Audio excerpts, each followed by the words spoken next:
করছো পিসির সঙ্গে ছাদে? হ্যাঁ, তুমি পিসিকে চিনতে পেরেছো এখন? চিনি, এই চিনি।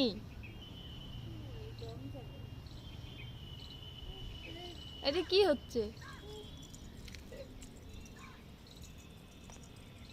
আসো, এদিকটা আসো, আসো। প্রথম দিন কাউকেই চিনবে না, ভয় পাবে, পরে ধীরে ধীরে সবাইকে চিনে যায়।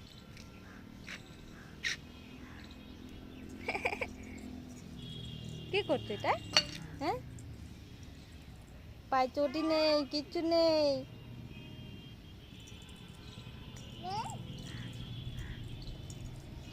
খাওয়াটা দেখে আর হাতে